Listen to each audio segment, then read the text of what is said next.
Salut à tous, alors dans cette vidéo nous allons parler de la fin du règne de Carlos Tavares et on se rend compte que Carlos Tavares était en tout cas un très bon numéro 2 mais n'a jamais été en fait un très bon numéro 1. Il était avec Carlos notamment Ghosn et qui pour lui était un réel génie, en tout cas un très bon coast killer comme il était indiqué, un sacré filou puisque arrêté quand même par le Japon et on va dire la police en place, a réussi donc à partir au Liban, etc. Enfin, c'est digne d'un film quand même de James Bond. Bref, donc sur Carlos Tavares, c'est une image, à mon sens, horrible, pitoyable. Je vais la mettre tout de suite en fait et je la mettrai donc sur la miniature. C'est cette image notamment de cet été où un mélange de woke et de boomer où nous avons donc il va très bien d'ailleurs en complaisance à Dominique Chapat malheureusement, donc des gens du passé qui se retrouvent en interview dans un véhicule Nissan. Il est tout sourire, tout beau, il prend des millions et toutes ces sociétés vont mal et c'est magnifique. Donc on me dira oui mais bon il a travaillé chez Renault, Johan, il pourrait garder une Nissan, donc ils étaient normalement au Portugal. Ok, ça fait quand même 10 ans qu'il est parti. Et puis bon, il y avait l'Alaska. Donc, moi je dirais que tout n'est pas de sa faute. Le THP, ça fait très longtemps qu'il existe. Je l'avais donc en 2009. Le PureTech a dû, en termes de conception, arriver avant.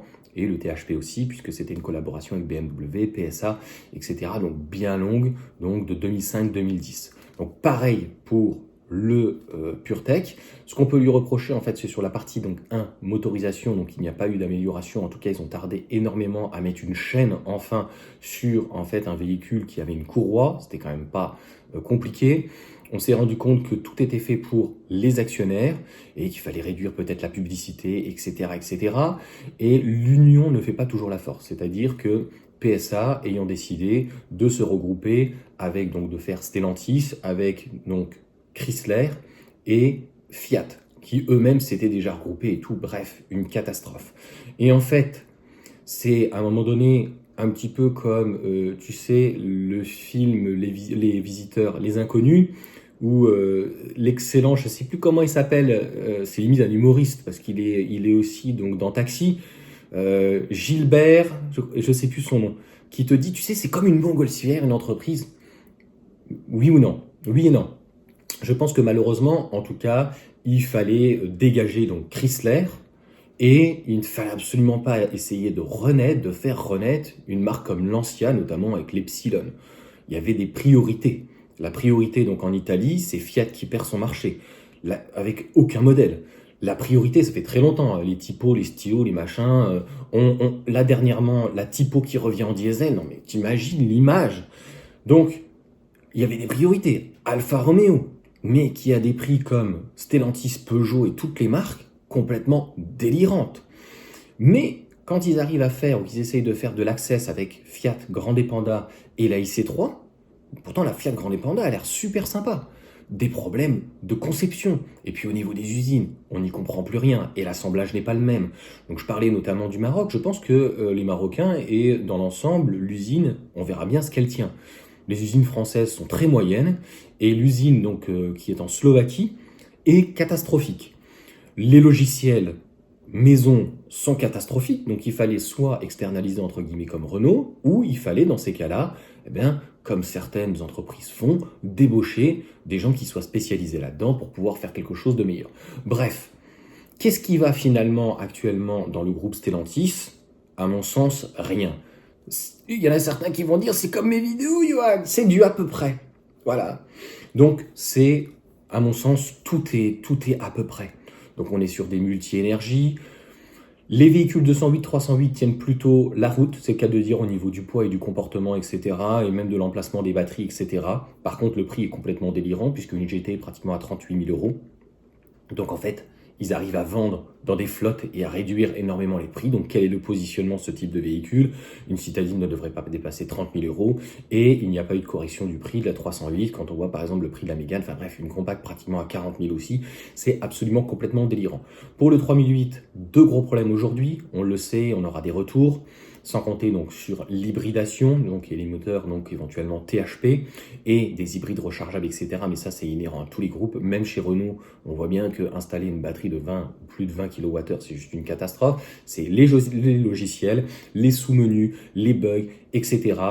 Et puis le poids, c'est la première fois en fait qu'on aura un véhicule donc Peugeot, notamment le 3008 et le 5008, et puis toute l'armada avec Opel, etc., qui va manquer en fait de dynamisme. Le problème, c'est pas la faute du châssis. Le châssis en fait est très bien, mais malheureusement n'est pas capable d'encaisser en fait un tel poids. Donc on est sur des véhicules de 2 tonnes, et là oui, ça commence à peser en fait sur la balance, même si on va dire que la consommation en termes d'électrique est plutôt bonne. Bref.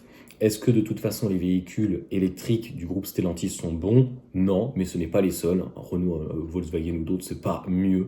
Franchement, malheureusement, les Chinois font mieux.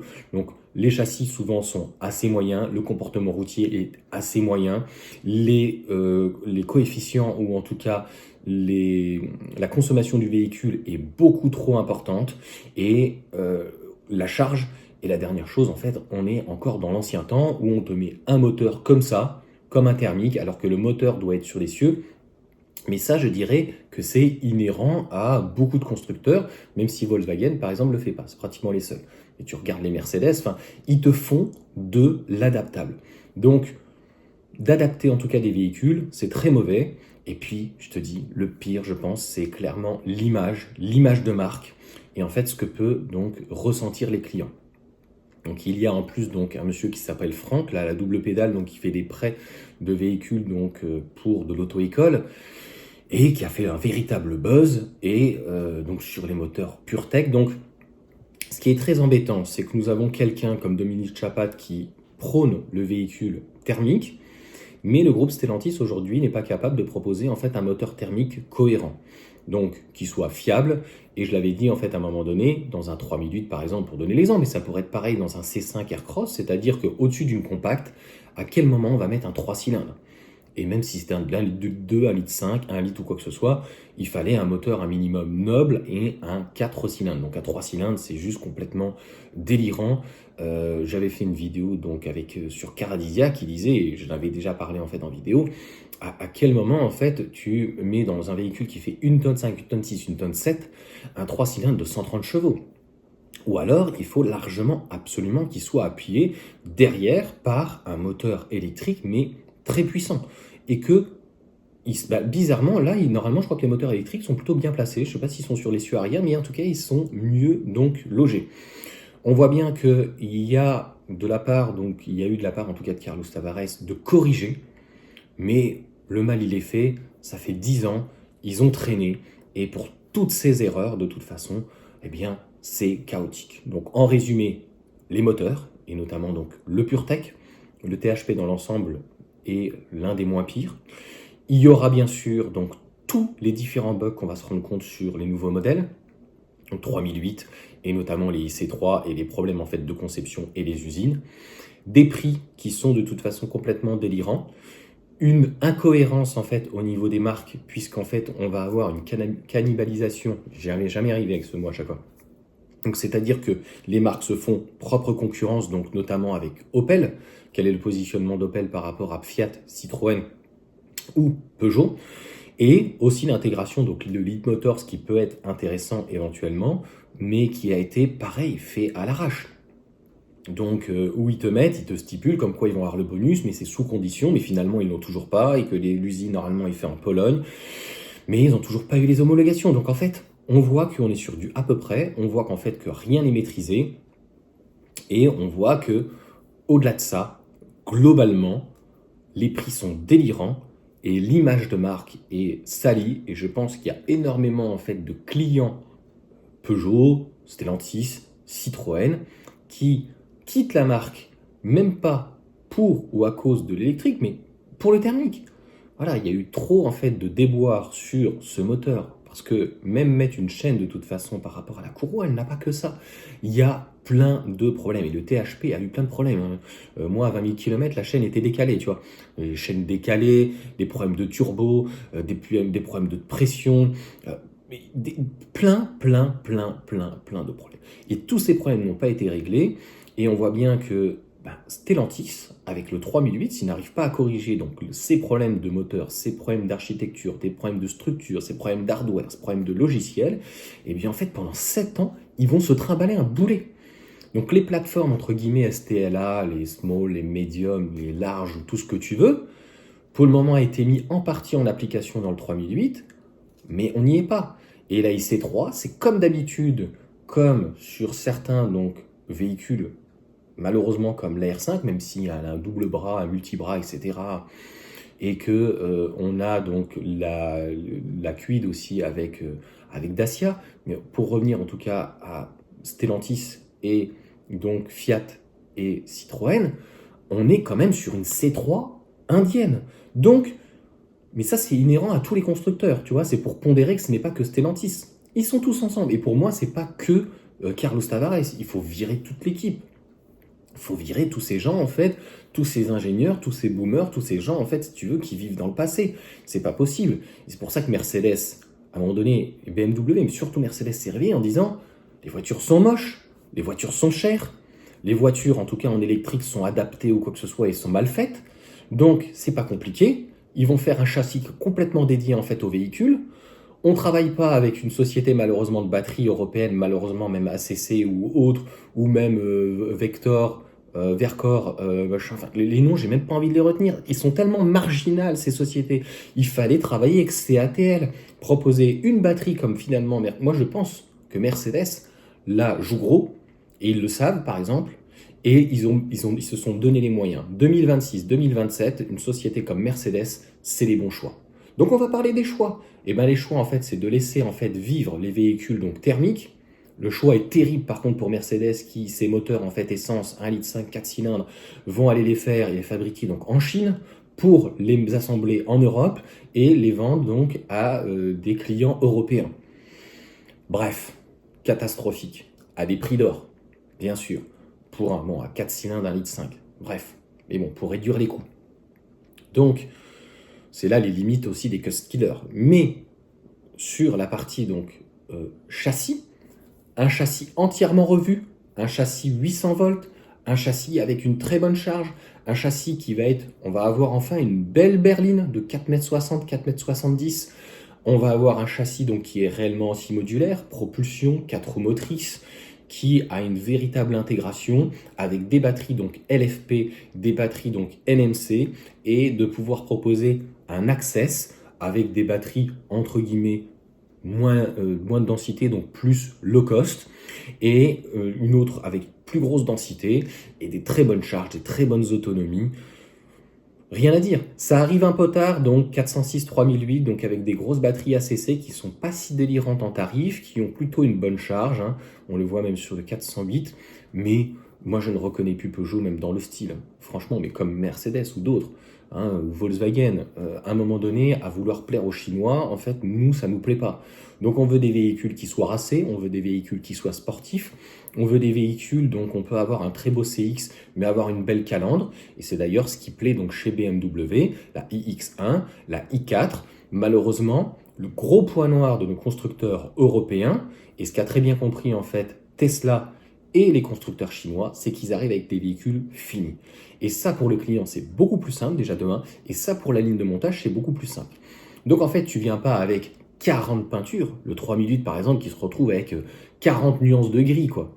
Un gris clair, un gris foncé, un gris machin, bientôt un gris mat. Non, faut arrêter. Un blanc, un noir, un gris, et puis, je sais pas moi, un bleu, mais plus sympa, ou un rouge, ou un orange, enfin, et des couleurs qui plaisent. Alors en sens, allure, GT, c'est très cher, mais au moins on n'a que 2 finitions. À un moment donné, on fait 2 finitions.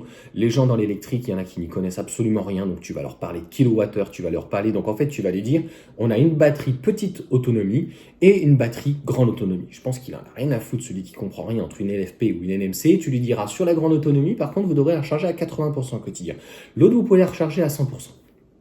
Et c'est basta. Il faut faire très simple. Donc comment tu veux qu'un client il s'y retrouve avec les charges, la puissance, l'autonomie, et c'est une 4 roues motrices, c'est une 2 roues motrices, traction, propulsion, où il est le moteur, quelles sont les révisions, comment ça se passe. Donc faire quelque chose de très simple, Peut-être pas trop simple, parce que là on voit bien Tesla donc de supprimer des commodos, de supprimer donc d'avoir des réceptions donc de véhicules qui soient vraiment faites à l'arrache et des fois en extérieur, etc. C'est vraiment pas terrible. Donc moi je le vois avec ma Renault, ma Mégane. Le Komodo, je le trouve très bien situé. Le sélecteur est beaucoup mieux que toutes les marques, donc Stellantis, avec leur sélecteur qui est pas ouf ouf. Donc le Komodo, je trouve qu'à l'endroit, comme j'ai sur mon modèle Y, les supprimer, c'est une ignominie. Et d'en avoir trop, notamment pour le volume, pour le machin, pour les essuie-glaces, je pense que ça aurait pu être directement, pour Renault en l'occurrence, dans Google Automotive ou donc dans le petit piano qui est sur le côté. En fait, lorsqu'on rentre, encore une fois, dans l'électrique, on fait un châssis qui est uniquement dédié pour les véhicules électriques. On fait un véhicule qui va pouvoir intégrer les batteries LFP. Ce qui n'est pas le cas non plus chez Renault. On va pouvoir intégrer un mode break, donc one pedal, que le véhicule puisse s'arrêter tout seul. C'est toujours pas le cas chez Renault. Et donc je parle de Stellantis, mais il faut bien parler aussi des autres. Et je crois que normalement Volkswagen ne l'a pas, alors que MG l'a, c'est un truc de fou. Et MG a les batteries LFP, alors que Volkswagen ne l'a pas non plus. Il faut pouvoir aussi intégrer des moteurs sur l'essieu, c'est quand même pas compliqué, qu'ils soient en traction ou en propulsion. Il faut proposer donc des charges qui soient très bonnes et il faut proposer donc un véhicule qui soit pas trop. C'est pour ça qu'ils ont masqué, on voit au niveau de la R5, 18 pouces, c'est trop.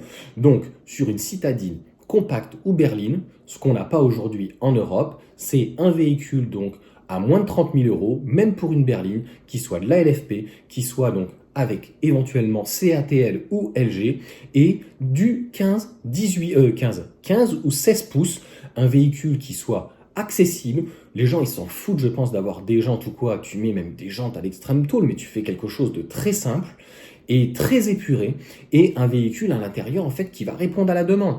Tout se passe par l'écran, comme une tablette. Aujourd'hui, même nos anciens ont des tablettes et savent utiliser des tablettes, et il faut que ça soit communicant et d'une manière en tout cas la plus simple. Donc je pense qu'en tout cas pour toutes ces choses-là, eh bien c'est ce qui a manqué donc au groupe Stellantis, et des véhicules qui soient très lourds, avec un très mauvais comportement, et une mauvaise maîtrise en fait des batteries, beaucoup de retard, et finalement on se rend compte qu'au-delà du retard, des véhicules qui ne sont pas aboutis. Il faut se rappeler donc le patron bien sûr, mais aussi le patron donc de Citroën, et le patron aussi de l'usine donc en Slovaquie. Je confonds toujours la Slovénie et la Slovaquie, mais bon, Slovaquie normalement, donc pays de l'Est. Et la personne, je me revois et te dit, en anglais, it's okay, tout est ok, tout est bon, tout est parfait, naturlich, voilà, c'est super, c'est génial. Et on se rend compte que finalement, ce qui sort d'usine, eh bien, ce n'est pas prêt, ce n'est pas fini. Les usines, de toute façon, sont extrêmement vieillissantes, que ce soit à Poissy, Sochaux, en Pologne, etc. On a des usines qui ont 10, 20, 30, 40 ans. On ne fait que de l'adaptable. On a adapté les usines, on a adapté les châssis, on a adapté les moteurs, on a adapté en fait l'emplacement par rapport aux batteries. Tout est adapté. Il faut raser une nouvelle usine et il faut repartir tout d'une feuille blanche. Et comme je l'ai dit, donc le gros problème en fait, en plus de Stellantis, contrairement par exemple à Renault qui a Dacia, Renault, et on voit Nissan que ça va s'arrêter, et Alpine, moi je n'y crois pas parce que c'est trop cher, donc t'en feras ce que tu veux, mais il faut un low cost access, donc en fait il ne peut pas y avoir Citroën, Fiat, plus Leapmotor, enfin ils se tirent la bourre dans un même groupe, c'est juste pas possible, et à un moment donné on ne peut pas avoir en fait du généraliste et qu'on essaye de faire monter. Donc Opel, Peugeot, Alfa Romeo, etc. Enfin, Chrysler qu'il fallait dégager. Et puis l'Epsilon qui n'aurait jamais dû revenir, etc. Là, ils sont tous extasiés là-dessus. Et derrière ça, de faire quand même vivre des marques comme Dodge, bien sûr Alfa Romeo avec la 8C quand même, la 4C, donc, et Maserati. Franchement, il y a des marques historiques qui sont exceptionnelles. On voit bien qu'on a affaire à des gens du passé, sans dire que voilà, ce sont des boomers, mais en fait, ils sont dans le passé. Et la seule chose qu'ils arrivent à te proposer, donc bon, il reste le 2,9 litres V6, etc. Mais ils sont complètement donc dépassés. Voilà pour cette vidéo et voilà en fait mon avis et ce qui résume donc sur Carlos Tavares. Mais encore une fois, je trouve que les gens sont très méchants et se focalisent sur lui, mais c'est toute l'équipe. c'est tous les équipes de managing, c'est le patron aussi, si tu veux, mais jusqu'au patron de Pologne qui te dit tout est bon, l'usine elle n'est pas finie. Voilà, donc c'est toutes ces choses-là, toutes ces fautes-là et toutes ces responsabilités et toute la partie RH managing qui est vraiment pas bon. Je crois, il y a une partie aussi de PSA donc, qui est à Vélizy. Vélizy va la couler. Voilà, à un moment donné, il faudrait, à mon sens, se recentrer et arrêter aussi de faire des SUV. J'ai rien contre, hein, c'est très bien pour les familles, mais la 308 est une belle Peugeot, mais elle est juste hors de prix. Et à un moment donné, il faut revenir à l'essentiel. Si vous n'êtes pas capable de faire ça, arrêtez de faire de la pub, baissez vos prix, vous allez voir le bouche à oreille, ça va se faire, et d'une manière naturelle. Et voilà, les super parachutes dorés, les machins, en fait, on voit bien que ce type d'entreprise fonctionne finalement comme l'État, notre État français ou l'État européen, où ils pensent qu'avec des subventions, on va réussir à tout résoudre. Et à un moment donné, on est en France, on est en Europe, on n'est pas aux États-Unis, on n'est pas en Chine, on n'est pas sur des salaires de 4, 6, 8, 10 000 euros. Donc une Model 3, par exemple, c'est 30-40 000 euros, que ça soit en Chine ou aux États-Unis. Ça se vend extrêmement bien parce que les revenus sont beaucoup plus hauts. Aujourd'hui, mettre une citadine à 30, 40 000 euros alors que les gens ils gagnent à peine plus de 2 000 euros, ben en fait, tu ne les feras pas ni passer à l'électrique, ni forcément à leur poubelle de thermique. Et on verra et on se rendra compte qu'il n'y a pas encore une fois que Peugeot ou Stellantis, mais la nouvelle Clio 6, hein, en hybride notamment, je pense qu'en termes de tarifs, va faire très très très très mal. Et ils ont voulu vraiment monter en gamme sur le prix. Pareil pour Volkswagen, hein. 4 000 euros, 6 000 euros d'augmentation sur les Golf, etc. Pour des véhicules qui peuvent être éventuellement aboutis, mais tout est déjà en fait amorti. Donc à un moment donné, il faut que ça s'arrête. Je dirais que est-ce que la solution du multi-énergie était une bonne solution? Ça aurait pu l'être. Est-ce qu'il aurait fallu faire une solution à la Renault ou à la Volkswagen de scinder en deux? Cela aurait pu être. Et Stellantis ayant énormément de marques, est-ce qu'ils auraient pu très bien dire on laisse cette usine-là pour Opel, ils font que du thermique encore, Fiat aussi, et on passe par exemple Citroën en électrique Access, et on passe par exemple Peugeot que en électrique Premium. C'est une solution. Mais gouverner, c'est prévoir, et on voit bien que ils payent les pots cassés, et encore une fois, une image finirait par ce truc de fou, une image détestable du type qui est en train de rigoler, et qui est là. La société engrange des millions hein, quand même, attention. Mais l'image, elle est horrible. C'est-à-dire qu'on ne peut pas faire du one-shot sur de l'automobile. On peut faire du one-shot sur l'immobilier ou sur des programmes neufs, et voilà, d'une bulle à une autre, mais on ne peut pas faire ça. Parce que ton client, la prochaine fois, il vend au bout de 2 ans, 3 ans, 4 ans, parce que son moteur c'est de la merde, et il ne le rachète plus jamais. La première question d'ailleurs qu'il dit, c'est toujours le PureTech. Non, il s'appelle 1,2 litre turbo. Oui, c'est le même. Oui, mais il y a une chaîne. Ouais, bon, moi j'ai un problème de segmentation et tout, la moteur, machin, il bouffait de l'huile et tout, machin. Ça a été réparé? Non. Bon, écoutez, l'image, elle est clairement détestable de cet homme donc qui est en Nissan. Allez, sur ce, ciao à tous.